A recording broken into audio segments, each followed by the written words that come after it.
Mon oncle fortuné m'a laissé son manoir de 8 millions de dollars. Le 35e jour, ma fille a crié « Maman, il y a quelqu'un en haut ». J'ai déverrouillé le 3e étage interdit et j'ai trouvé 7 corps congelés. Puis j'ai lu sa lettre « Tu seras arrêté pour MS Crime ». Avant de commencer l'histoire, n'oubliez pas d'aimer et de vous abonner à la chaîne pour voir plus d'histoires comme celle-ci. Dans une modeste maison de ville d'une banlieue de l'Ohio, Sarah Mitchell fixait l'avis d'expulsion scotché à sa porte. 30 jours. Il lui restait exactement 30 jours pour rattraper 3 mois de loyer impayé, sinon il se retrouverait à la rue, sans nulle part où aller. Le papier tremblait entre ses mains alors qu'elle le lisait pour la 3e fois, espérant que les mots changeraient d'une manière ou d'une autre. Sarah enchaînait les gardes en tant qu'infirmière à l'hôpital Saint-Marie, au centre-ville, faisant souvent des journées de 16 heures qui la laissaient épuisée et vidée. Mais son salaire couvrait à peine les produits de première nécessité, la nourriture, les factures, les fournitures scolaires d'Emma. Elle vivait avec son mari, David, et leur fille de 9 ans, Emma, dans une étroite maison de 3 étages qui sentait toujours le moisi, peu importe à quel point elle nettoyait. Les murs étaient si fins qu'ils pouvaient entendre les disputes de leurs voisins. Le chauffage tombait en panne chaque hiver. Le mois dernier, une canalisation avait éclaté dans la salle de bain, et ils n'avaient toujours pas les moyens de faire les réparations nécessaires. David enseignait la littérature anglaise au Community College local, mais le salaire d'un professeur vacataire était une cruelle plaisanterie. Il gagnait à peine plus que le salaire minimum malgré sa maîtrise et une passion pour l'enseignement qui ne s'était jamais démentie. La plupart des soirs, il corrigeait des copies jusqu'à minuit sur la table exiguë de la cuisine, ses lunettes de lecture glissant sur son nez, une tasse de café froid devenant encore plus froide à côté de lui. Les cernes étaient devenues des marques permanentes sous ses yeux. Ses épaules avaient commencé à s'affaisser sous le poids de la responsabilité de subvenir aux besoins de sa famille. Il ne se plaignait jamais, pas une seule fois, mais Sarah remarquait que son sourire s'était aminci, que son rire se faisait plus rare. Emma était en 4e année à l'école primaire Lincoln. C'était une enfant calme et observatrice qui remarquait tout, les chuchotements inquiets de ses parents, la façon dont ils étiraient les repas pour faire durer la nourriture, comment ils prétendaient que tout allait bien. Lorsque l'électricité avait été coupée le mois dernier pour non-paiement, elle avait dit à ses camarades de classe qu'il faisait du camping à l'intérieur pour s'amuser, et avait fait ses devoirs à la lueur d'une lampe de poche sans la moindre protestation. Elle avait cessé de demander de nouveaux vêtements ou jouets. Pour son dernier anniversaire, elle n'avait rien demandé, disant qu'elle avait déjà tout ce dont elle avait besoin. Ce jour-là, le cœur de Sarah s'était brisé. Un mardi soir de fin septembre, alors que le soleil projetait de longues ombres à travers leurs fenêtres sales, la sonnette retentit. Sarah n'attendait personne. Le propriétaire laissait habituellement des mots. Lorsqu'elle ouvrit la porte, un homme âgé, vêtu d'un costume anthracite coûteux, se tenait là, tenant une mallette en cuir qui coûtait probablement plus cher que leur loyer mensuel. Derrière lui, une Mercedes noire étincelante était garée le long du trottoir, semblant absurdement déplacée dans leur rue miteuse. Madame Mitchell ? Sarah Mitchell ? Sa voix était raffinée, professionnelle, avec la diction soignée de quelqu'un ayant fréquenté des écoles chères. Oui. La main de Sarah se porta instinctivement à ses cheveux, soudain consciente de son apparence dans son jean délavé et son vieux sweatshirt. Mon nom est Richard Pemberton. Je suis avocat chez Pemberton et Associés. J'ai des nouvelles importantes concernant votre défunt oncle, Theodore Blackwood. Le souffle de Sarah se coupa. Oncle Theodore. Le frère de sa mère. Elle ne l'avait pas vu depuis plus de 15 ans, pas depuis les funérailles de sa mère, quand Sarah avait 23 ans. C'était un homme riche, reclus et étrange, qui vivait seul dans son immense manoir de l'autre côté de la ville. Elle avait appris par des cousins éloignés qu'il était mort le mois dernier mais n'avait pas assisté aux funérailles. Elle n'avait même pas envoyé de fleurs. Ils n'avaient jamais été proches. « Puis-je entrer ?» demanda Richard en jetant un coup d'œil à la peinture écaillée du cadre de leur porte. Sarah le fit entrer dans leur salon exigu, parfaitement consciente des meubles usés, de la moquette tachée, de la fissure au plafond qu'il n'avait pas les moyens de réparer. David arriva de la cuisine, s'essuyant les mains sur un torchon, et Emma jeta un coup d'œil curieux depuis l'angle du couloir. L'avocat s'assit avec précaution sur leur canapé affaissé, posant sa coûteuse mallette sur ses genoux avec la précision de quelqu'un peu habitué à un environnement modeste. « Je suis l'exécuteur testamentaire de Theodore Blackwood », commença Richard en sortant ses lunettes de lecture. « Votre oncle n'a laissé ni enfant, ni frères et sœurs survivants, et vous étiez sa seule parente en vie. Il vous a tout laissé. » Sarah sentit la pièce tourner. « Oh » Le manoir sur Riverside Drive, tous les meubles et son contenu, son portefeuille d'investissement, ses parts dans des entreprises et sa vaste collection de livres rares et d'œuvres d'art. La succession totale est évaluée à environ 8 millions de dollars. Richard dit cela avec autant de désinvolture que s'il parlait de la météo. David serra la main de Sarah si fort que cela lui fit mal. Les yeux d'Emma s'écarquillèrent, ses petites mains se portant à sa bouche. « Il doit y avoir une erreur », balbutia Sarah, sa voix à peine plus qu'un murmure. Il me connaissait à peine. Nous ne nous étions pas parlé depuis des années. Pourquoi me laisserait-il quoi que ce soit? Aucune erreur. Le testament est très clair et a été mis à jour 6 mois seulement avant sa mort. Théodore a été très précis. Il a écrit. Richard sortit un document et lut directement que vous étiez le seul membre de la famille à lui avoir jamais montré une gentillesse sincère sans rien attendre en retour. Il ne l'a jamais oublié. Sarah se souvenait. Elle avait 16 ans, entraînée par sa mère à une réunion de famille dans le manoir de Théodore. C'était pendant une fête, Noël ou Thanksgiving. Tandis que les adultes se disputaient autour d'un verre dans le salon, se querellant pour de l'argent et des rancunes que Sarah ne comprenait pas, elle s'était éloignée dans sa bibliothèque. Elle avait été subjuguée par le nombre de livres des milliers, du sol au plafond. Théodore l'avait trouvée là, assise par terre, en train de lire Jane Eyre. Au lieu de la gronder pour s'être éloigné, il s'était assis à côté d'elle. Ils avaient parlé pendant des heures de Dickens et d'Austen, des sœurs Brontë et d'Hemingway. Il avait été gentil et intelligent, ses yeux s'illuminant lorsqu'il parlait de littérature. C'était le seul souvenir agréable qu'elle avait de ces misérables réunions de famille. Elle ne l'avait jamais revu après les funérailles de sa mère. Le manoir est à vous dès la signature de ces papiers, poursuivit Richard en étalant des documents sur leur table basse. Il est entretenu par un personnel complet qui a été conservé et payé pour l'année à venir. Tout est en parfait état, prêt à vous accueillir. Théodore voulait que vous y viviez, que vous donniez à votre fille les opportunités qu'il n'a jamais eues dans son enfance passée dans la pauvreté. Cette nuit-là, Sarah et David ne purent dormir. Ils restèrent allongés dans leur petit lit, fixant le plafond taché d'humidité, leurs mains jointes entre eux. 8 millions de dollars. Les chiffres semblaient impossibles, irréels. La liberté financière.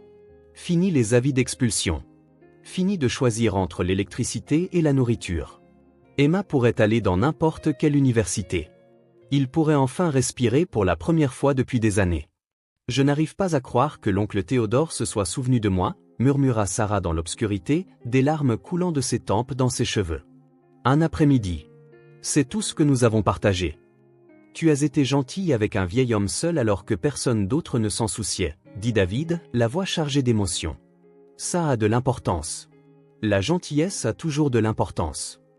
2 semaines plus tard, après avoir signé des montagnes de paperasse et subi des vérifications d'antécédents et des processus de validation, il se tenait pour la première fois devant le manoir Blackwood en tant que propriétaire.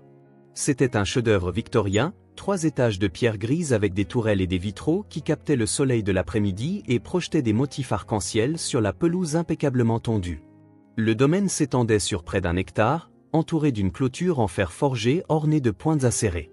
Sarah n'y était venue qu'une seule fois, 16 ans plus tôt, et avait oublié à quel point il était imposant. Comment il semblait dominer la rue comme une bâtisse sortie d'un roman gothique. Une gouvernante nommée Madame Chen les accueillit à l'imposante porte d'entrée. C'était une petite femme efficace d'une 60aine d'années, aux cheveux argentés tirés en un chignon serré, vêtue d'une robe noire impeccable et d'un tablier blanc.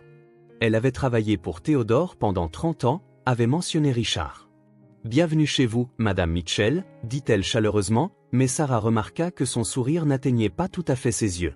« Monsieur Blackwood a tout préparé pour votre arrivée. » À l'intérieur, le manoir était à la fois époustouflant et écrasant. Des sols en marbre poli comme des miroirs, des lustres en cristal qui devaient contenir une centaine d'ampoules chacun, des meubles en acajou dignes d'un musée. Des tapis persans valant plus que des voitures. Emma courut dans les couloirs, ses pas résonnant sous les hauts plafonds, son rire ravi rebondissant dans des pièces plus grandes que toute leur ancienne maison. La bibliothèque dont Sarah se souvenait s'élevait sur 2 étages, remplie de milliers de livres reliés en cuir, avec des échelles roulantes fixées aux étagères et de confortables fauteuils de lecture placés près de hautes fenêtres. « Vos chambres sont prêtes au 2e étage, dit Madame Chen en les guidant dans un grand escalier à la rampe finement sculptée. Les appartements de Monsieur Blackwood se trouvent au 3e étage. Ils sont fermés à clé depuis son décès, selon ses instructions précises dans le testament. L'avocat détient l'unique clé, qui doit vous être remise après 60 jours de résidence. Pourquoi 60 jours ? Demanda Sarah en passant la main sur le bois lisse de la rampe. L'expression de Madame Chen vacilla, quelque chose que Sarah ne parvint pas à déchiffrer, une ombre passant sur son visage. C'était ses volontés. Il voulait que vous vous installiez d'abord, que vous vous sentiez chez vous avant de vous occuper de ses effets personnels. Il tenait beaucoup à sa vie privée. La première semaine fut magique, comme vivre dans un rêve dont ils avaient peur de se réveiller. Emma avait une chambre plus grande que tout leur ancien salon, avec un lit à baldaquin drapé de soie, une banquette près de la fenêtre donnant sur les jardins, et sa propre salle de bain avec une baignoire sur pied. Elle passait des heures à tourner en rond, n'arrivant pas à croire que tout cela était bien à elle. David installa un bureau dans la bibliothèque, entouré d'éditions originales et de manuscrits rares. Sarah déambulait dans des pièces remplies d'œuvres d'art et d'antiquités inestimables, touchant les objets avec précaution comme s'ils pouvaient disparaître. Elle s'attendait à chaque instant à se réveiller dans leur maison moisie. Le personnel, Madame Chen, un jardinier nommé Miguel qui s'occupait du domaine avec un soin méticuleux, et une cuisinière à temps partiel nommée Hélène qui préparait des repas dignes d'un restaurant, étaient respectueux mais gardaient ses distances. Ils répondaient poliment aux questions mais ne disaient rien de leur propre initiative. Sarah remarqua qu'ils ne montaient jamais au 3e étage.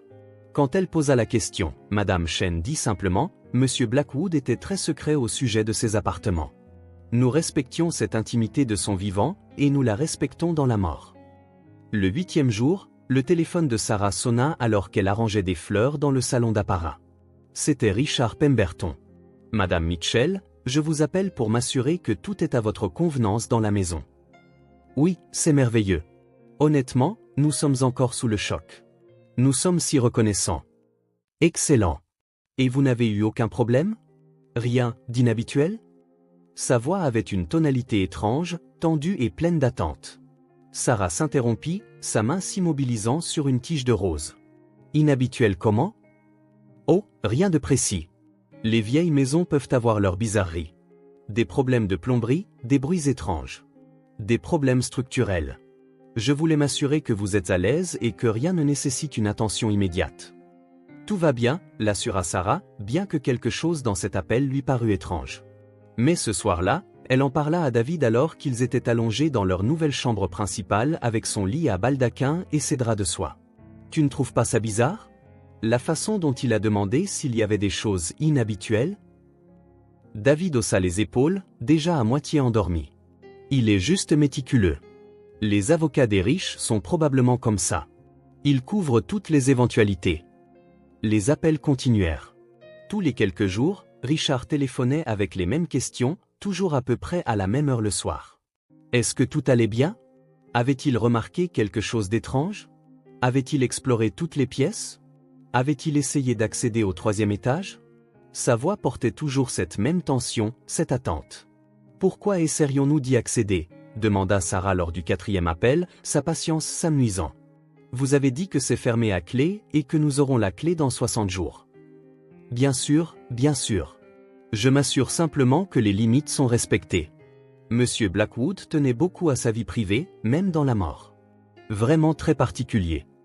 Au bout de 3 semaines, Sarah commença à se sentir observée. Pas par le personnel, ils étaient toujours occupés à leurs tâches, apparaissant et disparaissant comme des fantômes, efficaces et silencieux. Mais parfois, seule dans les longs couloirs ornés de portraits d'ancêtres au visage sévère, elle sentait des yeux posés sur elle. Les poils de sa nuque se hérissaient. Elle se retournait brusquement et ne trouvait rien. Des couloirs vides, des portes fermées, le silence. Elle se dit qu'elle était paranoïaque, que le fait d'hériter d'autant d'argent l'avait rendue anxieuse, attendant que quelque chose tourne mal. Emma le sentit aussi. « Maman, est-ce que le fantôme de l'oncle Théodore est ici ?» demanda-t-elle un soir au dîner, jouant avec sa nourriture dans son assiette. « Ne dis pas de bêtises, ma chérie, » répondit Sarah, mais sa voix semblait incertaine, même à ses propres oreilles. « L'autre jour, j'ai entendu des bruits de pas à l'étage. Au 3e étage. Des pas lourds, comme quelqu'un qui marche de long en large. » Sarah et David échangèrent un regard par-dessus la table. « Les vieilles maisons craquent et font du bruit, » dit David avec une gaieté forcée. « C'est tout. Le bois se dilate et se contracte avec les changements de température. » Mais Sarah l'avait entendu aussi. Tard dans la nuit, quand la maison était silencieuse et que tout le monde aurait dû être endormi, il y avait des bruits au-dessus de leur chambre. Des bruits de pas. Un son de traînement, comme si on déplaçait un meuble. Une fois, ce qui aurait pu être une voix basse et indistincte, mais assurément humaine. Elle s'était convaincue qu'elle imaginait tout, que le stress et l'épuisement lui jouaient des tours. Madame Chen trouva Sarah un après-midi dans le couloir du 2e étage, le regard fixé au plafond, suivant des sons qu'elle seule pouvait entendre. Le 3e étage, dit Sarah sans préambule. Êtes-vous absolument sûr qu'il est vide? Le visage de la gouvernante devint un masque, soigneusement neutre. Les instructions de M. Blackwood étaient très claires. Le 3e étage reste fermé à clé pendant 60 jours. Aucune exception. Mais pourquoi? Qu'y a-t-il là-haut qui nécessite un tel secret? Ses effets personnels. Des documents. Des papiers privés. Il voulait que vous ayez le temps de vous adapter à votre nouvelle vie avant de faire face au poids de son passé. La voix de Madame Chen était prudente, chaque mot choisi avec précision, comme si elle avait répété cette conversation de nombreuses fois. Vous avez travaillé pour lui pendant 30 ans. Vous avez dû monter là-haut. Comment est-ce? Les lèvres de Madame Chen se pressèrent en une ligne mince. Je respectais la vie privée de M. Blackwood. Je n'entrais jamais dans ses appartements privés sans permission explicite, et il en donnait rarement. Ce qu'il y a là-haut, c'est à vous de le découvrir le moment venu, Madame Mitchell. Pas avant. Le 35e jour, David partit pour une conférence de 3 jours à Chicago. Son chef de département avait insisté, disant que ce serait bon pour son réseau, pour sa carrière. Sarah se sentait mal à l'aise d'être dans cette immense maison avec seulement Emma et le personnel qui partait chaque soir à 6 heures précises, les laissant seuls dans le manoir massif avec ses planchers qui craquent et ses coins sombres. Cette nuit-là, Emma vint dans la chambre de Sarah à 11 heures. Le visage de sa fille était pâle, ses yeux grands ouverts de peur, son petit corps tremblant dans sa chemise de nuit. « Maman, j'ai vu quelqu'un. » Sarah se redressa immédiatement, le cœur battant déjà la chamade. « Quoi? Oh ?» Au 3e étage. J'allais chercher de l'eau dans la salle de bain, et j'ai regardé dans le couloir vers cet escalier. Il y a une fenêtre en haut de l'escalier, et j'ai vu une ombre passer devant. L'ombre d'une personne, maman. Il y a quelqu'un là-haut. Emma, c'est impossible. Le 3e étage est fermé à clé. Personne ne peut y monter. Tu as dû voir une branche d'arbre bouger devant la fenêtre. Mais je l'ai vue, maman. C'était une personne. J'en suis sûr. Des larmes coulèrent sur les joues d'Emma. S'il te plaît, est-ce que je peux dormir dans ta chambre? J'ai peur. Sarah voulait rejeter cela comme de l'imagination enfantine, le produit de la vie dans un nouvel endroit étrange. Mais la peur de sa fille était viscérale et réelle. Et Sarah avait aussi entendu ces bruits, les pas, le traînement, la voix. « Viens, ma chérie. Essayons de dormir toutes les deux. » Elles restèrent allongées ensemble dans l'obscurité, Sarah serrant Emma contre elle, écoutant la maison respirer autour d'elle. La vieille horloge du couloir marquait le temps de ses lourds battements. Le système de chauffage bourdonnait et cliquetait. Le vent faisait vibrer les fenêtres. Vers minuit, elles l'entendirent toutes les deux. Des bruits de pas juste au-dessus d'elles. Lents, délibérés, lourds. Marchant d'un bout à l'autre du 3e étage, puis revenant. Emma s'agrippa à sa mère, ses doigts s'enfonçant dans le bras de Sarah. « Tu l'entends, n'est-ce pas? Je n'imagine pas. » Le cœur de Sarah battait à tout rompre.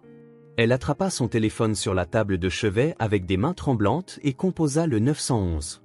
2 policiers arrivèrent en 20 minutes. Sarah les accueillit à la porte, essayant d'expliquer sans paraître hystérique. Le 3e étage fermé à clé. Les bruits qu'elles entendaient depuis des semaines.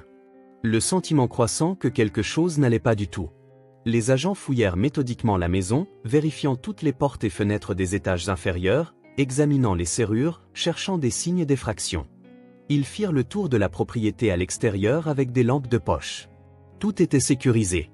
La porte du 3e étage était bien verrouillée de l'extérieur, avec un lourd pêne dormant qui ne pouvait être ouvert de l'intérieur. « Madame, il est impossible que quelqu'un soit à cet étage s'il est verrouillé de l'extérieur comme ça, » dit l'un des agents, un jeune homme qui semblait à peine assez âgé pour être sorti de l'académie de police. Ces vieilles maisons font toutes sortes de bruits. Les tuyaux qui se dilatent et se contractent, le bois qui travaille, des animaux dans les murs ou les combles. Ça peut ressembler exactement à des bruits de pas. Mais nous l'avons entendu toutes les deux. Ma fille et moi, en même temps. L'autre officier, une femme aux yeux bienveillants et aux mèches grises, posa une main sur l'épaule de Sarah. Je comprends que cette maison soit nouvelle pour vous. Il faut du temps pour s'habituer au bruit d'un nouvel endroit. Mais je vous promets qu'il n'y a personne là-haut. La porte est verrouillée. Vos fenêtres sont sécurisées. Vous êtes en sécurité.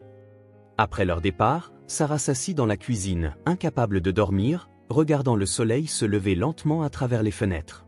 Emma avait finalement trouvé le sommeil à l'étage, épuisée par la peur. Quelque chose n'allait pas. Sarah le sentait jusqu'au plus profond de son être, une certitude froide qui s'installait dans sa poitrine comme de la glace. Le lendemain matin, les mains encore tremblantes de manque de sommeil, elle appela Richard Pemberton. Les 60 jours ne sont pas encore écoulés, dit-il immédiatement lorsqu'elle mentionna le 3e étage, avant même qu'elle ait expliqué pourquoi elle appelait. Ça m'est égal. Nous entendons des bruits de là-haut. Ma fille est terrifiée. J'ai besoin de savoir ce qu'il y a dans ces pièces. Il y eut un long silence à l'autre bout du fil. Sarah pouvait l'entendre respirer, pouvait presque le sentir peser ses options. Madame Mitchell, votre oncle a été très précis sur le calendrier. C'est ma maison maintenant, l'interrompit Sarah, sa voix plus dure qu'elle ne l'avait jamais entendue. Légalement la mienne. Je veux cette clé. Aujourd'hui. Une autre pause, plus longue cette fois. Très bien. Je la porterai demain matin à 9 h. Mais Madame Mitchell, je dois vous avertir. Sa voix baissa, devint presque un murmure. Votre oncle avait ses raisons pour cette période d'attente. Ce que vous trouverez là-haut pourrait être dérangeant. Qu'est-ce que ça veut dire? Qu'y a-t-il là-haut?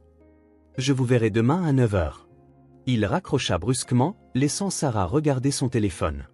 Sarah ne dormit pas cette nuit-là. Elle resta assise dans le salon avec toutes les lumières allumées, sursautant à chaque bruit. Les bruits de pas revinrent vers 3 h du matin, plus forts cette fois, plus insistants. Cette fois, elle les enregistra sur son téléphone, l'audio captant des pas clairs et distincts. La preuve qu'elle n'imaginait rien. Richard Pemberton arriva à 9 h précises le lendemain matin, l'air hagard. Son costume coûteux était froissé, sa cravate légèrement de travers. Des cernes assombrissaient ses yeux.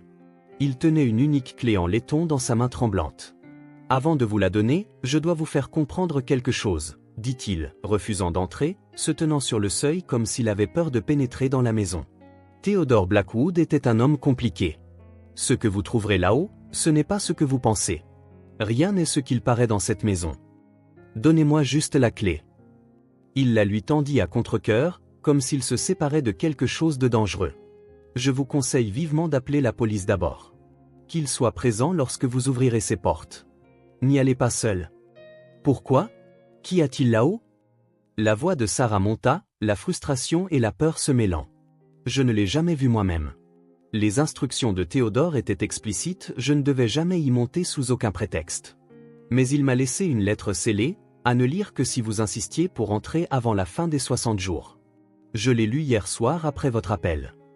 Ses mains tremblaient en sortant une enveloppe, le papier épais et coûteux. Madame Mitchell, votre oncle a commis des crimes terribles. Le 3e étage contient les preuves de ces crimes. Il voulait que vous les découvriez après 60 jours parce qu'alors, certaines protections légales expireraient, les délais de prescription entreraient en jeu. Entrer maintenant change tout. Le sang de Sarah se glaça, sa peau se hérissant d'une peur soudaine. Quel crime? Lisez la lettre. Puis décidez si vous voulez y monter. Et s'il vous plaît? Sa voix se brisa légèrement. S'il vous plaît, appelez la police d'abord. N'y allez pas seul. Je vous en supplie. Il lui fourra l'enveloppe dans les mains et partit rapidement, courant presque jusqu'à sa voiture, comme s'il craignait que la maison elle-même ne tende la main pour l'attraper. Les mains de Sarah tremblaient violemment en ouvrant l'enveloppe, brisant le seau de cire. À l'intérieur se trouvait une seule feuille de papier couverte de l'écriture élégante et précise de Théodore. Ma chère Sarah, si vous lisez ceci, c'est que vous avez insisté pour entrer au 3e étage avant la date convenue. J'avais espéré vous épargner le choc immédiat pendant quelques semaines de plus, mais peut-être est-ce mieux ainsi. Les morts rapides sont plus clémentes que les morts lentes. Je ne suis pas l'oncle généreux que vous croyez. Ma fortune, maintenant votre fortune, a été bâtie sur des actes terribles. Pendant 30 ans, j'ai dirigé un centre de tests médicaux illégaux. J'ai testé des médicaments et des procédures expérimentales sur des personnes vulnérables, des sans-abri, des toxicomanes, des immigrés sans papier, des gens dont personne ne remarquerait l'absence, des gens dont les disparitions ne feraient jamais l'objet d'une enquête. Beaucoup sont morts. Pas tous, mais beaucoup. Leurs corps sont toujours ici, conservés dans mon laboratoire au 3e étage. Je ne pouvais pas risquer de m'en débarrasser. Trop dangereux. Trop de preuves. La fortune que je vous ai laissée est de l'argent sale, Sarah. Chaque dollar est taché de souffrance. Mais voici la vérité que vous devez savoir, la vérité qui vous détruira. Je ne vous donne pas cet héritage par gentillesse ou gratitude pour un seul après-midi de conversation agréable il y a 16 ans. Voyez-vous, il y a 5 ans, le FBI a commencé à enquêter sur moi. Quelqu'un a parlé à un ancien associé pris de remords. Ils étaient sur le point de procéder à des arrestations. J'ai détruit la plupart de mes preuves, arrêté les opérations, mais toutes les preuves ne pouvaient pas être détruites. Le laboratoire du 3e étage reste intact, avec les corps, l'équipement et les dossiers. J'ai pris des dispositions pour que des informations anonymes soient envoyées au FBI et à la police locale exactement 60 jours après votre installation. Plusieurs informations de différentes sources, trop coordonnées pour être ignorées. Ils perquisitionneront cette maison avec des mandats. Ils trouveront le laboratoire, les corps, l'équipement, les dossiers des expériences. Et voici la partie géniale, Sarah. J'ai créé une documentation complète montrant que vous étiez mon assistante ces 5 dernières années. De faux dossiers d'emploi remontant à 5 ans, montrant des paiements mensuels. Des relevés bancaires montrant des dépôts réguliers sur votre compte, j'ai en fait déposé de l'argent sur un compte secret à votre nom. Votre signature sur des documents médicaux et des formulaires de consentement, je l'ai méticuleusement copié à partir de cartes d'anniversaire et de lettres que vous m'avez envoyées au fil des ans. J'ai même écrit un journal de votre écriture, détaillant les expériences, les victimes, votre culpabilité et votre horreur croissante. Quand la police arrivera dans 3 semaines, vous serez arrêté pour meurtre en série, expérimentation médicale illégale et complot. Je me suis assuré que toutes les preuves vous désignent comme ma complice. Le manoir, l'argent, les enquêteurs croiront que c'était le paiement de votre silence et de votre participation. Pourquoi ferais-je cela? Parce que vous avez été gentil avec moi une fois, et je suis un homme vindicatif qui détruit ce qu'il ne peut posséder. Votre gentillesse m'a rappelé ma propre fille. Saviez-vous que j'avais une fille? Non, je l'ai gardée secrète, enfermée parce qu'elle était imparfaite, handicapée. Elle est morte en me haïssant, en maudissant mon nom. Si je ne pouvais pas avoir son amour, pourquoi devriez-vous avoir le bonheur? Pourquoi devriez-vous avoir la vie de famille paisible qui m'a été refusée? Le 3e étage est votre perte, Sarah. Mais vous l'ouvrirez quand même, n'est-ce pas? La curiosité est une chose puissante et fatale. Au moment où vous lirez ceci, je serai mort, hors de portée de la justice. Mais vous prendrez ma place en enfer. Profitez de votre bref séjour dans ma maison. Profitez de voir votre famille se déchirer. C'est mon véritable cadeau pour vous. Au revoir, Sarah. Douce, gentille Sarah. Théodore. Sarah laissa tomber la lettre comme si elle l'avait brûlée, son corps entier s'engourdissant. Sa vision se brouilla, ses oreilles bourdonnaient. Cela ne pouvait pas être réel. Ce devait être une mauvaise blague, les divagations d'un vieil homme délirant. Mais alors elle se souvint de la peur de l'avocat. Des réponses prudentes et répétées de Madame Chen.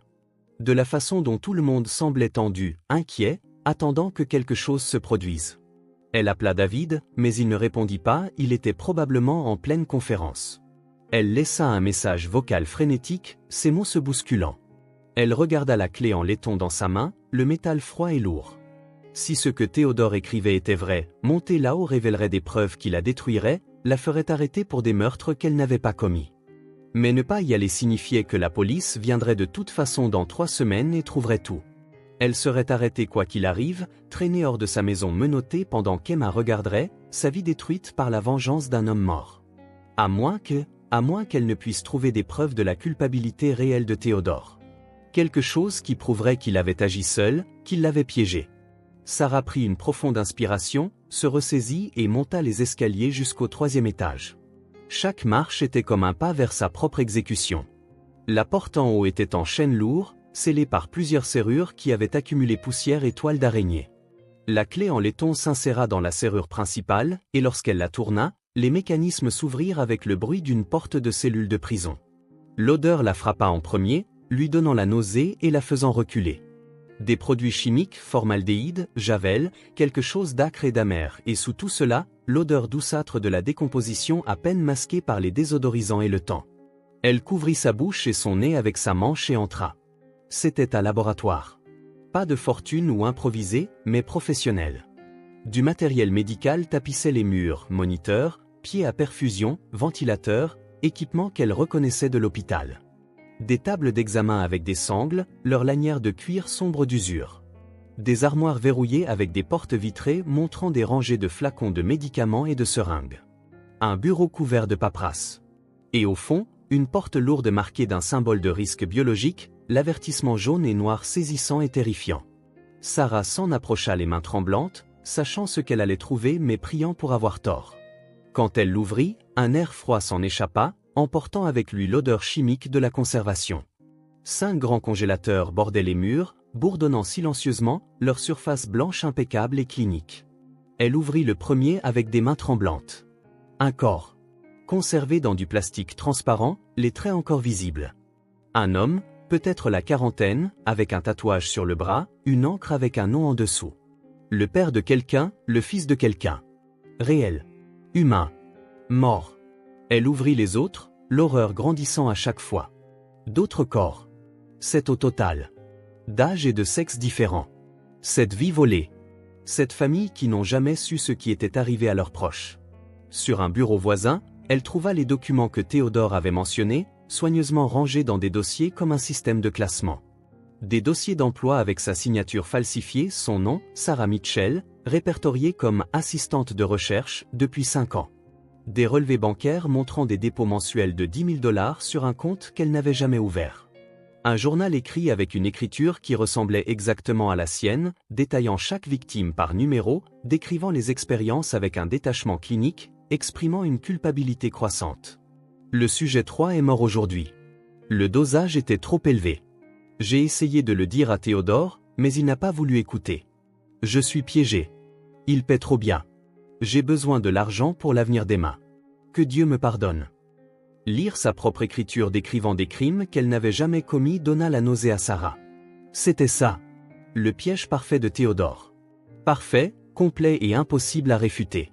Sarah photographia tout avec son téléphone, ses mains tremblant si fort que les images étaient floues. Puis elle chercha désespérément tout ce qui pourrait prouver la culpabilité réelle de Théodore, tout ce qui montrerait qu'elle n'était jamais venue ici avant aujourd'hui. Dans un tiroir verrouillé, elle dut le forcer avec un coupe-papier, ses mains glissantes de sueur, elle trouva les vrais journaux de Théodore. Sa véritable écriture, subtilement différente des faux, plus anguleuse, plus contrôlée. Page après page détaillant ses crimes, ses victimes, ses méthodes, son évolution de la pauvreté désespérée au tueur impitoyable. Des dates remontant à 30 ans, bien avant la naissance de Sarah. Et puis, dans un coffre-fort ignifugé derrière un tableau, elle le trouva. La preuve la plus accablante de toutes. Des cassettes vidéo. Des dizaines, soigneusement étiquetées avec des dates et des numéros de sujets. Théodore avait tout enregistré. Sarah trouva un vieux magnétoscope connecté à un petit téléviseur et inséra la première cassette avec des doigts engourdis. L'écran vacilla, montrant ce même laboratoire mais des années auparavant, plus neuf, plus lumineux. Théodore apparut à l'écran, plus jeune de plusieurs décennies, ses cheveux encore sombres, son visage sans rides. Il était dans cette même pièce, debout au-dessus d'un homme attaché à une table, un homme conscient et terrifié. Sujet 17, dit Théodore à la caméra, sa voix calme et clinique. Test du composé BX7. Dose initiale administrée à 14 heures. Le sujet montre des signes de détresse. La vidéo montrait toute l'horrible expérience avec des détails inébranlables. Le visage de Théodore, sa voix, ses actions, ses notes précises tandis que l'homme sur la table criait, convulsait et finissait par se taire. Il n'y avait jamais personne d'autre de présent. Sarah n'était jamais là, car elle n'y avait jamais été. Elle était une enfant lorsque cela a été enregistré, jouant avec des poupées, pas assistant à un meurtre. Sarah visionna d'autres cassettes, la bile lui montant à la gorge. Chacune montrait Théodore seul, menant des expériences, documentant les résultats, se débarrassant parfois des corps par une porte cachée. Parfois, il parlait à la caméra, expliquant son travail, son raisonnement, son absence totale de remords. La science exige des sacrifices, disait-il dans une cassette. Ces gens gâchaient leur vie de toute façon. Au moins dans la mort, ils servent un but. Les cassettes étaient datées et horodatées, créant une chronologie irréfutable. La preuve que Théodore avait agi seul pendant des décennies. Mais pourquoi les garder? Pourquoi créer des preuves aussi dévastatrices contre lui-même? Puis Sarah trouva la dernière entrée du journal, datée d'une semaine avant la mort de Théodore, son écriture plus tremblante maintenant, montrant le tremblement de la maladie. J'ai laissé les cassettes dans le coffre-fort comme une assurance. Le FBI les trouvera éventuellement lorsqu'ils fouilleront cette maison. Elle prouve sans aucun doute que j'ai agi seul, qu'aucun complice n'existait. Mais d'ici là, 3 mois se seront écoulés. Sarah aura été arrêtée, soumise à des interrogatoires, sa vie aura été mise en pièces, sa fille enlevée par les services sociaux, la carrière de son mari détruite par association. Même si elle est finalement innocentée par les cassettes, les dommages seront irréversibles. C'est la vengeance parfaite. Pas la prison, mais la destruction de sa paix, de sa réputation, de sa famille, de son innocence. Elle saura que j'avais l'intention de la détruire même si j'ai finalement échoué. Elle vivra avec cette connaissance pour toujours, que quelqu'un la haïssait assez pour faire ça. Que sa gentillesse a été récompensée par le mal pur. Les cassettes la sauveront à la fin, mais seulement après des mois d'enfer. Elle se réveillera chaque jour pour le reste de sa vie en sachant ce que j'ai essayé de lui faire. C'est la cicatrice que je laisserai. C'est mon immortalité. Sarah comprenait maintenant. Le mal de Théodore allait bien au-delà du meurtre. Il avait voulu infliger une torture psychologique, la faire vivre dans la peur et la paranoïa même si elle finissait par prouver son innocence. Mais il avait commis une erreur cruciale. Il avait supposé qu'elle ne trouverait pas les preuves avant la fin des 60 jours, qu'elle ne serait pas assez courageuse ou curieuse pour entrer au 3e étage plus tôt. Il l'avait sous-estimée. Sarah appela directement le FBI, sa voix étonnamment stable alors qu'elle expliquait tout. Elle envoya des photos des journaux et de la documentation, leur parla des corps et des cassettes vidéo, de la lettre de Théodore et de son plan. « Ne touchez plus à rien, madame, » dit l'agent. « Nous envoyons une équipe maintenant. Restez dans la maison et attendez-nous. Ne laissez personne entrer ou sortir. » En moins de 2 heures, des agents fédéraux en blouson et gants en latex remplirent le manoir. Ils sécurisèrent le 3e étage comme une scène de crime, documentant tout avec des appareils photos et des sacs de preuves. Sarah leur donna la lettre de Théodore, ses journaux, les faux documents, surtout, les cassettes vidéo qui prouvaient sa seule culpabilité. L'enquêtrice principale, l'agent Morrison, une grande femme aux cheveux gris acier et au regard perçant, visionna plusieurs des cassettes en entier puis parla à Sarah en privé dans la bibliothèque. « Madame Mitchell, je veux que vous compreniez quelque chose clairement. Ces cassettes vous disculpent complètement. Elles montrent Theodore Blackwood agissant seul pendant 3 décennies. Combinées à ces journaux, aux horodatages, aux dates, nous avons la preuve absolue. Les documents qu'il a falsifiés pour vous impliquer sont évidemment des faux, l'analyse graphologique le prouvera, bien qu'honnêtement, ce ne soit même pas nécessaire. Les preuves vidéo seules sont irréfutables. Vous n'êtes pas une suspecte. Vous êtes la victime d'une tentative de coup monté élaborée. Que va-t-il se passer maintenant ? Demanda Sarah, sa voix à peine plus qu'un murmure. Nous allons enquêter de manière approfondie, interroger le personnel, examiner toutes les preuves. Mais je peux vous dire dès maintenant que vous ne courez aucun risque juridique. Theodore Blackwood entrera dans l'histoire comme un tueur en série et un monstre. Vous entrerez dans l'histoire comme la personne qui a révélé ses crimes et rendu justice à ses victimes. Ces familles méritent de savoir ce qui est arrivé à leurs proches. Grâce à vous, elles auront enfin des réponses. Emma courut dans la bibliothèque et se jeta dans les bras de Sarah. David, qui avait pris le premier vol de retour de Chicago, les serra tous les deux dans ses bras, le visage mouillé de larmes. « Je suis tellement désolé », ne cessait de répéter David. « Je suis tellement désolé que cela te soit arrivé. »« Ça va », murmura Sarah, même si ce n'était pas le cas, pas vraiment. « Nous sommes en sécurité. Nous sommes ensemble. » Les semaines suivantes furent un cauchemar d'interrogatoire, de déposition, d'enquête et d'une attention médiatique incessante.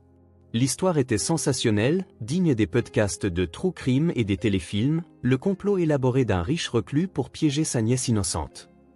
Les journalistes campaient devant le manoir. Le visage de Sarah était aux informations, sa vie disséquée et examinée par des millions d'inconnus. Le manoir fut saisi comme scène de crime et lieu de preuve. L'héritage fut bloqué dans des procédures judiciaires qui prendraient des années. Tout ce que Théodore avait laissé était souillé, contaminé par son mal. Sarah, David et Emma déménagèrent dans un petit appartement de location de l'autre côté de la ville, semblable à celui qu'ils avaient quitté. Ils n'avaient rien d'autre que l'un l'autre et la vérité. La vie d'expulsion semblait appartenir à une autre vie, bien que cela ne fasse que 2 mois. Un soir, alors qu'ils étaient assis ensemble sur un canapé d'occasion à manger de la pizza à emporter, Emma dit « Je suis contente qu'on ait quitté cet endroit. C'était joli, mais ça ne semblait pas juste. Ici, ça semble juste. » Moi aussi, ma chérie, dit Sarah en serrant sa fille contre elle. David regarda sa femme, les yeux remplis de chagrin et d'amour. Je suis désolé. Nous avons tout perdu. Nous sommes revenus à la case départ. Non. Sarah secoua fermement la tête. Nous avons failli tout perdre. Mais nous ne l'avons pas fait. Nous nous avons toujours les uns les autres. Nous avons notre intégrité. Nous avons la vérité. C'est ce qui compte. C'est ce qui est réel. L'argent de l'assurance de l'emploi d'infirmière de Sarah suffisait pour s'en sortir. David prit des cours supplémentaires au collège. Emma retourna à l'école publique et se fit des amis qui ne se souciaient pas des manoirs ou de l'argent. Ils étaient revenus à leur point de départ financièrement, mais ils étaient ensemble et entiers. Cela valait plus que n'importe quel héritage. 6 mois plus tard, Sarah reçut une lettre transmise par l'agent Morrison. Elle venait de la famille d'une des victimes de Théodore, une sœur qui cherchait son frère disparu depuis 20 ans. Chère Madame Mitchell, je m'appelle Maria Santos. Le sujet 4 dans les dossiers de Theodore Blackwood était mon frère, Carlos. Il a disparu il y a 20 ans quand j'étais enfant. Ma mère est morte sans jamais savoir ce qui lui était arrivé. Mon père a dépensé les économies de notre famille pour engager des détectives privés qui n'ont rien trouvé. Merci de l'avoir ramené à la maison. Merci d'avoir révélé la vérité. Grâce à votre courage, 15 familles ont maintenant des réponses. Nous pouvons enfin enterrer nos proches avec dignité. Nous pouvons enfin cesser de nous interroger, d'espérer et de craindre. Vous nous avez rendu nos proches, ne serait-ce que pour les enterrer. Vous êtes une héroïne, même si vous n'en avez pas l'impression. Vous n'étiez pas obligé d'enquêter. Vous auriez pu tourner les talons. Mais vous ne l'avez pas fait. Merci. Que Dieu vous bénisse, vous et votre famille. Maria. Sarah pleura en la lisant, le papier tremblant entre ses mains. Elle n'y avait jamais pensé de cette façon. Elle avait juste essayé de se sauver, elle et sa famille, de survivre au piège d'un homme mort. Mais en exposant le mal de Théodore, elle avait rendu quelque chose d'inestimable à toutes ces familles brisées. En survivant à son piège, elle avait rendu justice non seulement à elle-même, mais à toutes ses victimes et à tous ceux qui les avaient aimées. Cette nuit-là, en bordant Emma dans son lit dans leur petit mais sûr appartement, Sarah ressentit quelque chose qu'elle n'avait pas ressenti depuis des mois, une paix authentique. « Maman, tu es triste qu'on ne soit pas riche ?» demanda Emma, les yeux ensommeillés. « Pas le moins du monde », dit Sarah honnêtement, écartant une mèche de cheveux du front de sa fille. « La vraie richesse, ce n'est pas l'argent, mon bébé. C'est d'avoir des gens qui t'aiment, qui feraient n'importe quoi pour te protéger. C'est de pouvoir dormir la nuit avec la conscience tranquille. C'est de savoir que tu as fait ce qu'il fallait, même quand c'était difficile. Nous sommes la famille la plus riche que je connaisse. » Emma sourit et ferma les yeux, sa respiration se régularisant dans le sommeil. Sarah se tenait près de la fenêtre, regardant leur rue modeste avec ses maisons ordinaires et ses vies ordinaires. Leur appartement de location n'était pas grand-chose, mais il était honnête. Il était gagné par un vrai travail et de vrais efforts. Il était réel. Une vraie famille ne se construit pas sur le sang, l'argent, les manoirs hérités ou les complots de vengeance tordus. Elle se construit sur la confiance, sur le fait d'affronter l'obscurité ensemble et de choisir l'amour plutôt que la peur, la vérité plutôt que le confort. Théodore avait essayé de détruire cette fondation, et il avait complètement échoué. En fin de compte, sa vengeance élaborée n'avait fait que prouver ce que Sarah savait déjà dans son cœur, que les choses qui comptent le plus ne peuvent être achetées, falsifiées ou enlevées par la mort ou la haine. Elles ne peuvent qu'être données librement, et chéries, et protégées avec tout ce que l'on a. Et ça, pensa Sarah en fermant les rideaux sur une autre journée ordinaire et précieuse, c'était le véritable héritage. Celui qui comptait vraiment. Celui pour lequel il valait la peine de se battre. Celui qui rendait la vie digne d'être vécue.